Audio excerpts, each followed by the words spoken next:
একি তুমি আমার পেছন পেছন আমার অফিস পর্যন্ত চলে এসেছো? উফ, যেদিন থেকে বিয়ে হয়েছে সেদিন থেকে তুমি আমার পেছন পেছন ঘুরে বেড়াচ্ছ কেন? যাও এখনই বাড়ি যাও। শাশুড়ি মা বাড়িতে একা আছে, তুমি ওনাকে একা ফেলে চলে এলে কেন? কি বলছো দিদি? আমি তোমার পেছন পেছন ঘোরাঘুরি করব কেন? আমি তো এই অফিসেই কাজ করি। আসলে আমার না তোমাদেরকে বলাই হয়নি, আমি বিয়ের পরপরই এই অফিসে কাজ পেয়েছি। এমন কথা শুনে অনুরাধা ভীষণই অবাক হয়। আসলে অনুরাধা এক এমএনসিতে জব করত, আর অনুরাধার সদ্য বিবাহিত ছোট যা পল্লবী সেই অফিসে মোছামুছির কাজে নিযুক্ত হয়েছিল। কিন্তু এ কথা অনুরাধা মোটেই জানতো না। তাই অনুরাধা মনে করে পল্লবী হয়তো তারই অফিসে একই পোস্টে জব করে। কিন্তু এমন সময় হঠাৎই অনুরাধার একজন কলিগ এসে বলে, বাহ অনুরাধাদি, তুমি তো দেখছি আমাদের নতুন কাজের দিদিকে ভালোই চেনো। এই যে দিদি, অনুরাধাদি হলো আমাদের অফিসের ম্যানেজার। তুমি না হয় অনুরাধাদির ঘর থেকে পরিষ্কার করা শুরু করো, তারপর একা করে বাকি সবার কেবিনটাই পরিষ্কার করে দিও, কেমন? আরে আমি এনাকে চিনবো না মানে? এটা তো আমার। থাক থাক, হয়েছে, যাও তুমি এবার নিজের কাজ করো। এখনই অফিসের কলিগরা চলে আসবে, তার আগে তুমি ডাস্টিং ক্লিনিং করতে শুরু করে দাও। তুমি যদি এভাবে সবার সঙ্গে গল্প করতে থাকো তাহলে নিজের কাজগুলো করবে কখন? এই বলে অনুরাধা অজয়কে একটা ফাইল দিয়ে নিজের কেবিনে চলে যায়। কিন্তু অনুরাধা বড্ড বিপদে পড়ে, কারণ পল্লবী যদি একবার কাউকে নিজের সঙ্গে অনুরাধার সম্পর্ক বলে দেয় তাহলে অনুরাধা লজ্জায় কাউকে মুখ দেখাতে পারবে না। পল্লবী তার বড় যাকে একই অফিসে কাজ করতে দেখে মনে মনে খুবই খুশি হয়। বাহ, আমি আর আমার নতুন যা একই অফিসে কাজ করি, এ তো খুব ভালো কথা। এবার থেকে আমার সুবিধায় অসুবিধায় দরকারি আমি সবসময় আমার বড় যাকে পাশে পাবো। দেখতে দেখতে এভাবেই দুপুর হয়ে আসে। টিফিনের সময় পল্লবী তার টিফিন কৌটো নিয়ে বড় জায়ের কেবিনে চলে যায়। দিদি, তুমি আজকে কি টিফিন খাচ্ছ? আমি আজকে আলুর পরোটা আর আচার এনেছি। আমি অবশ্য আগে জানতাম না যে তুমি আর আমি একই অফিসে থাকবো, তা না হলে আমি কিন্তু তোমার জন্য আরো বেশি করে আলু পরোটা আর আচার নিয়ে আসতাম। পল্লবীর কথা শুনে অনুরাধা ভীষণই বিরক্ত হয়। তুমি আবার এখানে এসেছো কেন? আমার তোমার টিফিনের কোনো দরকার নেই। আচ্ছা, তুমি অন্য কোথাও কাজ ধরতে পারলে না, সে আমার অফিসেই আসতে হলো তোমাকে? এরকম ভাবে বলছো কেন দিদি? তুমি আর আমি একই অফিসে আছি, এটাই তো খুব ভালো কথা। আমি আর তুমি যখন তখন দুজনের বিপদে আপদে একে অপরের পাশে দাঁড়াতে পারবো। তোমাকে এখান থেকে যেতে বললাম তো। শোনো, আমি কিন্তু এখানে তোমার যা নই। অফিসে একদম আমার সঙ্গে পিরিত দেখাতে আসবে না। আর শোনো, তুমি আজ থেকে কিন্তু আমার কেবিনে আসবে না, আমি নিষেধ করে দিলাম। এই বলে অনুরাধা পল্লবীকে নিজের কেবিন থেকে তাড়িয়ে দেয়, যা দেখে পল্লবীর খুবই খারাপ লাগে, কিন্তু সে কিছু বলতে পারে না। এভাবে অনুরাধা সেই অফিসে কিছুতেই পল্লবীর পরিচয় কাউকে বলতে চায় না। সেদিন অফিস থেকে বাড়িতে ফিরে আসার পর অনুরাধা তার শাশুড়ি মাকে বলে, মা, আপনি শুভমের বিয়ে দিয়েছেন যাতে বাড়িতে কেউ রান্না বান্না করতে পারে বা বাড়ির দেখাশোনা করার দায়িত্ব নিতে পারে। তাহলে আপনার ছোট বৌমার বাইরে গিয়ে কাজ করার কি দরকার? তাও আবার যেখানে সেখানে নয়। পল্লবী আমারই অফিসে ঝিয়ের কাজ করে। বড় বৌমা, তুমি তো খুব ভালো করেই জানো এখন শুভমের চাকরিটা চলে গেছে। শুভমের কাছে এখন তো কোনো টাকা নেই, তাই ছোট বৌমাকে এদিক ওদিকে কাজ করতে হচ্ছে, কারণ ওকেও তো কোনোভাবে সংসার চালাতে হবে। ও তো আর শুধু শুধু আমাদের ঘাড়ে বসে খেতে পারবে না। শাশুড়ি মায়ের কথা শুনে অনুরাধার কিছু বলার থাকে না, কিন্তু সে মনে মনে ঠিক করে সে যে কোনো ভাবে হোক পল্লবীকে অফিসে যেতে দেবে না। তাই পরের দিন অনুরাধা পল্লবীর কাছে গিয়ে বলে, শোনো পল্লবী, আমি চিকেন, মাটন, ইলিশ মাছ আরো অনেক কিছু বাজার করে এনেছি। তুমি কিন্তু আজকে সবার জন্য বাসন্তী পোলাও, চিকেন কষা, মাটন রেজালা, নবরত্ন কোরমা আরো দু একটা খাবার রান্না করবে। তুমি প্রত্যেকদিন বাইরে কাজ করছো বলে আমাদের বাড়িতে কিন্তু ঠিকমতো খাওয়া দাওয়া হচ্ছে না।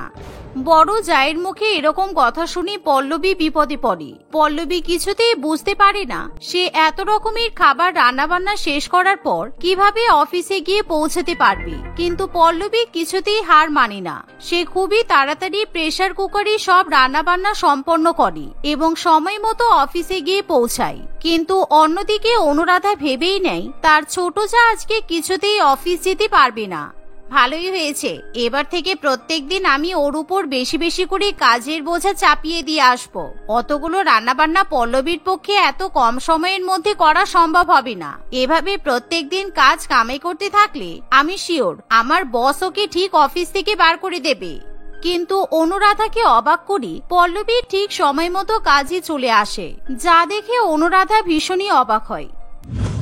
এভাবেই দেখতে দেখতে দু একটা দিন কাটে, কিন্তু একদিন অনুরাধা নিজের কেবিনের বাইরে বেরোনোর সময় হঠাৎই তার জুতার মধ্যে একটা বড় কাচের টুকরো ফুটে যায়। সেই কাচের টুকরো এতটাই বড় ছিল যে অনুরাধার পুরো পা থেকে রক্ত বেরোতে শুরু হয়, যা দেখে পল্লবী তখনই অনুরাধার কাছে ছুটে আসে। আরে দিদি, তোমার কি হয়েছে? তোমার পা থেকে এত রক্ত বেরোচ্ছে কি করে? কে কোথায় আছো? দিদির পায়ে কাচের টুকরো ফুটে গেছে, দিদিকে এখনই হাসপাতালে নিয়ে যেতে হবে। পল্লবীর কথা শুনে অফিসের সমস্ত লোকজন অনুরাধার কেবিনে ছুটে আসে। দিদি, তোমার একই অবস্থা হলো, দেখো তো তোমার পা কতটা কেটে গেছে। এখন আমি বাড়ির লোকজনকে কি জবাব দেব? বাড়ির সবাই শুনলে তো খুব চিন্তা করবে, বলো। বাবা, তুমি অনুরাধা ম্যাডামের সঙ্গে এরকম ভাবে কথা বলছো কেন? তুমি কি অনুরাধা ম্যাডামের কেউ হও নাকি? ম্যাডাম, আপনি তো আগে আমাদের বলেননি যে এই অফিসের কাজের মেয়েটা আপনার কেউ হয়। ও, এই জন্যই আপনি নতুন কাজের মেয়ে নেওয়ার কথা বলছিলেন? একদমই না, আমি এই মেয়েটাকে চিনি না। তাছাড়া এই মেয়েটাকে তো তোমরা ক্লিনিং এর কাজের জন্য নিয়েছো। এই মেয়েটা তো কোনো কাজকর্মই করতে পারে না। কালকে আমার একটা কাচের গ্লাস পড়ে ভেঙে গিয়েছিল, সেটা নিশ্চয়ই এই মহিলা ভালো করে পরিষ্কার করেনি। সেই জন্যই তো আজকে আমার পায়ের এরকম অবস্থা হয়েছে। কিন্তু দিদি, তুমিই তো তোমার কেবিনে আমাকে ঢুকতে বারণ করেছিলে, এমনকি আমাকে তোমার কেবিন থেকে তুমি তাড়িয়েও দিয়েছিলে। সেই জন্যই তো আমি তোমার ঘরে ঢুকতে সাহস পাইনি। কি, তুমি আমার মুখে মুখে কথা বলছো? আমি তোমাকে বারবার বলেছি না তুমি আমাকে দিদি বলে ডাকবে না। আমি তোমার দিদি নই, আমি এখানকার ম্যানেজার। আমাকে সবাই ম্যাডাম বলে ডাকে। আর হ্যাঁ, তোমার মতো একটা ইররেসপন্সিবল কাজের মেয়েকে অফিসে রাখলে আজকে আমার মতো অন্য কারোর পায়েও কাচের টুকরো ফুটে যেতে পারে। এই বলে অনুরাধা তখনই তার অফিসের বসের কাছে যায় আর পল্লবীকে কাজ থেকে বার করে দেওয়ার আর্জি জানায়। কিন্তু যা শুনে বিজয়বাবু বলে, এটা তো ক্লিনিকের সমস্যা থেকে ফ্যামিলি সমস্যা বেশি বলে মনে হচ্ছে। যাই হোক, তোমাদের পার্সোনাল রিলেশনশিপে আমি যেতে চাই না। আমি বুঝতে পারছি পল্লবী তোমার কেবিনটা ভালো করে পরিষ্কার করেনি, কিন্তু অনুরাধা, তুমি পল্লবীকে নিজের কেবিনে ঢুকতে দাওনি বলেই তো পল্লবী তোমার রুমটা পরিষ্কার করতে পারেনি। আমি পল্লবীকে আরেকটা সুযোগ দিচ্ছি। বিজয়বাবুর কথা শুনে অনুরাধা প্রচন্ড রেগে যায়। আসলে বিজয়বাবু পল্লবীকে দ্বিতীয় সুযোগ দেয়, কারণ বিজয়বাবু আজকে অফিসের ক্যান্টিনে গিয়ে লক্ষ্য করে যেই ক্যান্টিন সবসময় নোংরা হয়ে পড়ে থাকতো, সেই ক্যান্টিন আজকে পুরো কাচের মতো চকচক করছে। এমনকি সে এটাও লক্ষ্য করে লাঞ্চ ব্রেকের সময়ও পল্লবী লাঞ্চ না করে তখনও ঝাড়ু মোছা নিয়ে সব ক্লিনিং করতেই ব্যস্ত থাকে। এই যে শুনুন, এখন তো লাঞ্চ ব্রেক চলছে, আপনি এখনো কাজ করে যাচ্ছেন। এক কাজ করুন, আপনি নিজের মতো লাঞ্চ করে তারপর না হয় আবার কাজ করা শুরু করবেন। এখন আমাদের এমপ্লয়িরা সবাই ব্রেক নাই, বুঝেছেন? না না স্যার, আমার এখন ব্রেকের দরকার নেই। আমি পুরো কাজ শেষ করে তারপর খাবার দাবার খাবো। একবার সবকিছু পরিষ্কার করতে শুরু করলে কাজ না শেষ করে অন্য কিছু করতে আমার ভালো লাগে না। পল্লবীর এরকম ডেডিকেশন দেখে বিজয়বাবুর খুবই ভালো লাগে, তাই বিজয়বাবু কিছুতেই পল্লবীকে কাজ থেকে বার করতে চায় না। অন্যদিকে ইতিমধ্যে অফিসে সবাই জেনে যায় অনুরাধা এবং পল্লবী আসলে দুই যা, আর যা নিয়ে সবাই অনুরাধার পেছনে ভীষণই হাসাহাসি করতে থাকে। কিন্তু এখন পল্লবী আবার আগের মতো প্রত্যেকদিন অনুরাধার কেবিনটা পরিষ্কার করে। দূর, ভাবলাম আমার পায়ে কাচের টুকরো ফোটা নিয়ে একটা ভালো সিন ক্রিয়েট হবে আর পল্লবীকে সবাই অফিস থেকে তাড়িয়ে দেবে, কিন্তু এরকম কিছুই তো হলো না। উল্টে আমার পায়ে কতগুলো সেলাই পড়ে গেল। এভাবেই দেখতে দেখতে আরো দুই একটা দিন কেটে যায়। একদিন অনুরাধা তার অফিসের একটা ইম্পর্টেন্ট ডকুমেন্ট কিছুতেই খুঁজে পায় না, যার ফলে সে তার বসের কাছে ভীষণই কথা শোনে। দেখো, এই ডকুমেন্ট আমার কাছে খুবই গুরুত্বপূর্ণ। তুমি ম্যানেজার হয়ে ডকুমেন্টটা কি করে হারিয়ে ফেললে? তুমি যদি এরকম কেয়ারলেস হও তাহলে তুমি ম্যানেজারের পোস্টে থাকবে কি করে? আর দেখো, তুমি যদি কাগজটা খুঁজে না পাও তাহলে তোমাকে কিন্তু আমি প্রমোশনের বদলে ডিমোশন করতে বাধ্য হব। এই কথা শুনে অনুরাধার ভীষণই মন খারাপ করে। কিছুক্ষণের মধ্যেই অনুরাধা যখন নিজের কেবিনে যায় তখনই সে পল্লবীকে এদিক ওদিকে ফাইলপত্র গোছাতে দেখে, যা দেখে হঠাৎই অনুরাধার মাথায় এরকম চিন্তা আসে হয়তো পল্লবী সেই ইম্পর্টেন্ট ডকুমেন্ট ইচ্ছা করে চুরি করেছে, যাতে অনুরাধাকে সে অফিসে সবার সামনে অপমান করতে পারে। এই ভেবে অনুরাধা সঙ্গে সঙ্গে পল্লবীর হাত থেকে ফাইলগুলো ফেলে দিয়ে তাকে একটা থাপ্পড় মারে। তার মানে তুমি আমার ডকুমেন্টগুলো চুরি করেছো? আগের দিন আমি তোমাকে কাজ থেকে ছাড়িয়ে দেওয়ার কথা বলেছিলাম বলে তুমি তার রিভেঞ্জ নিচ্ছ? আমি সবই বুঝতে পারছি। এবার বলো, এই ডকুমেন্টটা কোথায় রেখেছো তুমি? এসব তুমি কি বলছো দিদি? আমি তো কিছুই বুঝতে পারছি না। আমি তো তোমার কেবিনে ঢুকে ফাইলগুলো শুধুমাত্র পরিষ্কার করছিলাম। এভাবেই অনুরাধা পল্লবীকে দোষারোপ করতে থাকে, তাকে যা নয় তাই বলে কথা শোনায়। কিন্তু এমন সময় চিৎকার চেঁচেমেচি শুনে অফিসের সমস্ত কলিগ এবং বিজয়বাবু সঙ্গে সঙ্গে সেখানে এসে উপস্থিত হয়। হঠাৎ করে বিজয়বাবু সেই ডকুমেন্টগুলো খুঁজে পায়। অনুরাধা, এই তো সেই ডকুমেন্টটা। তুমি শুধু শুধুই তোমার যাকে দোষ দিচ্ছ কেন? নিজে ভুল করে সবসময় তুমি পল্লবীর উপর দোষ চাপাচ্ছ। আরে বাবা, তোমার যা ক্লিনিং এর কাজ করছে তাতে লজ্জা কিসের? কোনো কাজই ছোট নয়, বুঝেছো? এরকম কথা শুনে অনুরাধা নিজের ভুল বুঝতে পারে। আমার খুব ভুল হয়ে গেছে, আমি একদমই বুঝতে পারিনি পল্লবী, তুমি আমাকে ক্ষমা করে দাও। আমি তোমার উপর দোষ চাপিয়ে দিয়েছি, আমি আর কখনো এরকম করব না। না দিদি, তুমি যখন সত্যিই চাও না যে আমি এখানে কাজ করি, তাহলে আমি এখানকার কাজ ছেড়ে দেব। আমার জন্য তোমার অনেক সম্মানহানি হয়েছে। না পল্লবী, তুমি এখানেই কাজ করো। স্যার ঠিকই বলেছেন, কোনো কাজই ছোট নয়। আমি আর তোমার সঙ্গে কখনো খারাপ ব্যবহার করব না। এই কথা শুনে পল্লবী খুবই খুশি হয়। কিন্তু কিছুদিনের মধ্যেই শুভম একটা ভালো কাজ পেয়ে যাওয়ায় পল্লবী আর সেই অফিসে ধোয়া মোছার কাজ করে না, এখন সে বাড়িতেই থাকে। মিমি, পিঙ্কি, রিমি এবং ঝুমুর 4 বান্ধবী ছিল। তারা ছোটবেলা থেকে একসঙ্গে বড় হয়েছে। তারা একই স্কুলে পড়তো এবং একই সঙ্গে খেলাধুলা করত। তাদের মধ্যে অনেক মিল থাকলেও একটা জিনিসই ঝুমুরকে বাকিদের থেকে আলাদা করে রেখেছিল, আর সেটা হলো দারিদ্রতা। ঝুমুরের বাবা একজন গরিব ট্যাক্সি চালক ছিল। ট্যাক্সি চালিয়ে তার যা রোজগার হতো তাই দিয়ে সে কোনো রকমের সংসার চালিয়ে ঝুমুরের পড়াশোনা চালাতো। ঝুমুর তার বাবা মায়ের দুঃখ বুঝে খুব ভালোভাবে পড়াশোনা করত আর খুব বুঝে সুঝে টাকা পয়সা খরচা করত। এই, তোদের সবার মনে আছে তো, পরের মাসে কিন্তু আমার জন্মদিন। আমরা কিন্তু সবাই একই কালারের গাউন পরবো, ওকে? যেহেতু হলুদ আমার ফেভারিট কালার, তাই আমি হলুদ গাউন পরবো। তোরা কিন্তু তাই পরবি, আমি বলে রাখলাম। এই, তোর ইয়েলো গাউন আছে তো ঝুমুর? না রে, আমার তো হলুদ রঙের গাউন নেই, আর এখন বাবার কাছেও টাকা চাইতে পারবো না। এখন একটু টানাটানি চলছে, বুঝলি তো। ওফ, তোর নাকে কান্না আর গেল না। তোকে আমার একটা পুরানো গাউন দেব, তুই ওটাই পরে আসবি, ঠিক আছে? দেখতে দেখতে বেশ কয়েকদিন কাটে। মিমির জন্মদিন এগিয়ে আসে। পিঙ্কি আর রিমি বড় বড় গিফটের বাক্স নিয়ে মিমিদের বাড়িতে যায়। ঝুমুরের হাতে একটি ছোট প্যাকেট দেখে তারা খুবই অবাক হয়। মিমি সেখানে আসলে তার বন্ধুরা একে একে তাদের গিফটগুলো দিতে থাকে। বাক্সগুলো দেখে মিমি প্রত্যেককে জিজ্ঞাসা করে তারা তার জন্য কি কি এনেছে। তোর সবচেয়ে পছন্দের ব্র্যান্ডেড ঘড়ি আর তোর ফেভারিট বিদেশি ব্র্যান্ডের একটা ব্যাগ আছে। আমি কি এনেছি বলতো? তোর থেকেও বড় সাইজের একটা টেডি বিয়ার। তুই তো সবসময় বড় টেডি বিয়ার নিয়ে ঘুমাতে ভালোবাসিস, তাই জন্য। ঝুমুর একেবারে চুপ করে থাকে, তার গিফটটা দিতে লজ্জা করে। তাও মিমি বাড়ি বাড়ি তাকে জিজ্ঞাসা করলে সে না বলে থাকতে পারে না। এটাতে আমার নিজের হাতে বানানো একটা কার্ড আছে আর নিজের পুরানো কিছু পুঁতি দিয়ে বানানো একটা হার আছে। আমি পুরো নিজের হাতে বানিয়েছি, তোর খুব পছন্দ হবে, দেখিস। এই, তুই আমার বন্ধু, তুই আমার কোনো পছন্দ জানিস না? তার উপর তুই আবার পুরানো জিনিস দিয়ে হার বানিয়ে আমাকে জন্মদিনে দিতে এসেছিস। এর থেকে কিছু না আনলেই পারতিস, ফ্রিতে খেয়ে চলে যেতিস, আমি কিছুই বলতাম না। মিমির কথা শুনে তার বাকি বন্ধুরা তাকে নিয়ে খুবই হাসাহাসি করতে থাকে। ঝুমুর লজ্জায় সেখান থেকে চলে যায়। দেখতে দেখতে বেশ কিছু মাস কাটে। এখন তারা প্রত্যেকেই কলেজে পড়ে। মিমি, পিঙ্কি আর রিমি তাদের জামাগুলো একবার দুবার পরেই ঝুমুরকে দিয়ে দিত। ঝুমুর খুবই আনন্দের সঙ্গে সেগুলো পরতো। তারা তিনজনে গাড়ি করে কলেজে এলে ঝুমুরকেও তারা নিয়ে আসতো। এমনই একদিন কলেজে আসার পর, আমি জানতাম তোরা সবাই একই জামা দেখা দেখি করে তুই কিনিস না, তাতে নাকি তোদের স্টাইল আলাদা করে বোঝা যায় না। তাহলে ঝুমুর যে পুরো তোর মতো জামা পড়েছে, ওকে কিছু বলবি না? আরে ওটা আমারই জামা, ওটা পরে আমার বেশ কয়েকটা ছবি তোলা হয়ে গেছে, সোশ্যাল মিডিয়াতে পোস্টও করেছি, প্রচুর লোক দেখে নিয়েছে, সেই কারণে ওকে দিয়ে দিয়েছি। তাহলে তো ঝুমুর তো বেশ মজাই। জামা কাপড় থেকে শুরু করে কলেজের আসা যাওয়া খরচা সবই তো বেঁচে যাচ্ছে। পড়াশোনার খরচাটা তোর বাবা চালাই তো, নাকি ওটাও তোর বন্ধুর বাবারা দেয়? হ্যাঁ। এই কথা শুনে তারা প্রত্যেকেই হাসতে থাকে। এই ঘটনার পর ঝুমুর তার বন্ধুদের গাড়ি করে কলেজে যাওয়া আসা বন্ধ করে দেয়। সে মিমি, পিঙ্কি আর রিমিকে সবসময় এড়িয়ে চলতে শুরু করে। এভাবেই বেশ কিছুদিন কাটে। দারিদ্রতার কারণে ঝুমুরের পড়াশোনা মাঝপথেই থামিয়ে দিতে হয়। তার বাবা তাকে একজন ব্যাংকের পিয়নের সঙ্গে বিয়ে দেয়। বিয়ের পর একদিন সে বাজারে যায় কিছু জিনিস কিনতে।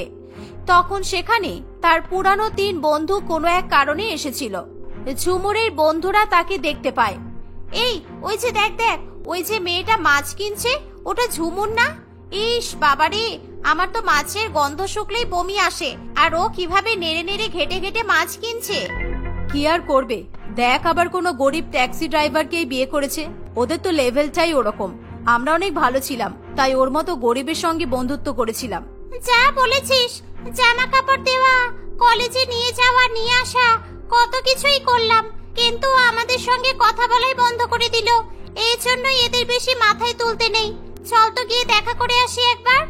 এই বলে তারা 3 জন ঝুমুরের কাছে যায়। প্রথমে তার বান্ধবীদের এত বছর পর দেখে ঝুমুর খুবই খুশি হয়, কিন্তু সে জানতো তারা তাকে আবার কোনো না কোনো ভাবে অপমান করবে। তারা ঝুমুরের সাজ পোশাক দেখে নাক সিটকায়। ঝুমুর সেটা বুঝতে পারে, কিন্তু তবুও সে নিজেই এগিয়ে গিয়ে তার বন্ধুদের সঙ্গে কথা বলে। কি রে মিমি, পিঙ্কি, রিমি, তোরা একসঙ্গে কেমন আছিস সবাই? কি ব্যাপার, আর এখানে এসেছিস যে? কিছু কিনবি? আমরা তো ভালোই আছি, কিন্তু তোকে দেখে তো একদমই মনে হচ্ছে না তুই ভালো আছিস। শ্বশুর বাড়িতে খেতে দেয় না নাকি? এরকম চোখ মুখ হয়েছে কেন তোর? আর জামা কাপড়ের এমন অবস্থা কেন? কি যে বলিস, খেতে পাবো না কেন? আসলে সংসারে অনেক কাজ থাকে তো, তাই চোখ মুখে জৌলুস চলে গেছে। আর বাজারে এলে কি কেউ কখনো ভালো জামা কাপড় পরে? আর আমার বর ড্রাইভার নয়, আমার বর ব্যাংকের পিয়ন। ব্যাংকের পিয়ন এমন ভাবে বলছিস যেন ব্যাংকের ম্যানেজার। তোর আদৌ ভালো জামা আছে কোনো?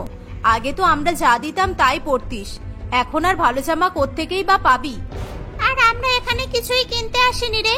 আসলে আমরা 3 জন কয়েকদিন আগেই একসাথে একটা নতুন বিজনেস শুরু করেছি। সেখানে আমাদের কিছু কাজের লোক লাগবে, তাই আমরা এখানে এসেছি। যদি এমন কোনো ব্যক্তিকে পাই যার কাজের দরকার, তাহলে আমরা তাকে আমাদের কাজে রেখে নেব। 20,000 টাকা মাহিনা দেব। 20,000 টাকা একজন কাজের লোকের মাহিনা? বাবারে, মানে তো বিশাল ব্যাপার। খুব ভালো কথা, তোদের অনেক অনেক অভিনন্দন। তোরা অনেক ভালো থাকিস। হ্যাঁ হ্যাঁ, তুই নিজে আগে ভালো থাকিস, তারপর আমাদের ভালো থাকার কামনা করিস। এই বলে তারা আবার ঝুমুরকে নিয়ে হাসাহাসি করতে থাকে। তাদের যত বয়স বাড়ছিল যেন তারাই তত ছোট হয়ে যাচ্ছিল। তারা 3 জনে অবিবাহিত ছিল, আর ব্যবসার কারণে বাবা মায়ের থেকে দূরে অন্য শহরে এসে থাকতো। তাদের 3 জনের একটি বাড়ি ছিল, সেখানে তারা 3 জনে একসঙ্গেই থাকতো। তারা ঝুমুরকে তাদের বাড়িতে নিয়ে যাওয়ার জন্য বলে।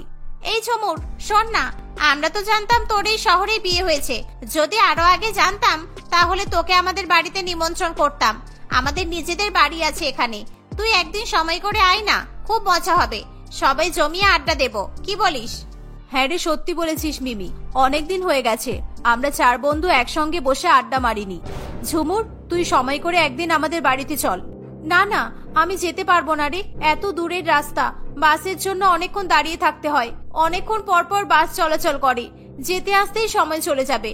ঘরের সব কাজ না সেরে যেতেও পারবো না। যাওয়া নিয়ে তুই চিন্তা করিস না, আমরা গাড়ি পাঠিয়ে দেব। তোর বন্ধুরা থাকতে তোর এত চিন্তা কিসের? তুই তোর ফোন নাম্বারটা আমাকে দিয়ে দে, কবে আসবি জানিয়ে দিবি, আমরা গাড়ি পাঠিয়ে দেব। আজকেও তোকে গাড়ি করে বাড়ি ছেড়ে আসতাম, কিন্তু তোর জামা কাপড়ের অবস্থা দেখে ভরসা পেলাম না। যেদিন আসবি আমাদের বাড়ি, সেদিন একটু পরিষ্কার নতুন জামা কাপড় পরে আসিস, কেমন? এই বলে তারা সেখান থেকে চলে যায়। ঝুমুর খুবই কষ্ট পেলেও তার পুরানো বন্ধুদের সঙ্গে দেখা করার আনন্দ যেন তার দুঃখকে ছাপিয়ে যায়। সে অধীর আগ্রহে অপেক্ষা করতে থাকে কবে তার বন্ধুদের বাড়িতে যাওয়ার সুযোগ পাবে। দেখতে দেখতে সেদিনও চলে আসে। ঝুমুর তার বান্ধবীদের ফোন করে জানায় সে তাদের বাড়িতে যাবে। তারা ঝুমুরের বাড়িতে গাড়ি পাঠিয়ে দেয়। ঝুমুর তাদের বাড়িতে এসে বেল বাজাতেই একজন লোক দরজা খুলে দেয় এবং তাকে অপেক্ষা করতে বলে। তাদের বাড়ি দেখে ঝুমুর অবাক হয়ে যায়। বাবারে, এটা বাড়ি নাকি রাজপ্রাসাদ? এখানে 3 জন থাকে, আর আমরা ওইটুকু বাড়িতে কতজন একসঙ্গে থাকি। সত্যি উপরওয়ালা যাদের দেয় তাদের উজাড় করে দেয়। এমন সময় তার 3 বন্ধু সেখানে চলে আসে। তারা আসার সাথে সাথেই তাদের আরেকজন কাজের লোকও চা এবং জলখাবার নিয়ে আসে। তারা ঝুমুরের সামনে টাকা পয়সা এবং প্রতিপত্তির নমুনা দেখানোর সুযোগ পেয়ে যায়। এই নাও শুক্লাদি, এখানে 2000 টাকা আছে, এটা তোমার বকশিস এত ভালোভাবে কাজ করার জন্য। এই শুক্লাদি, আমার এই বান্ধবীর কথাই তোমাকে সেদিন বলেছিলাম। কোন বান্ধবী দিদিমণি?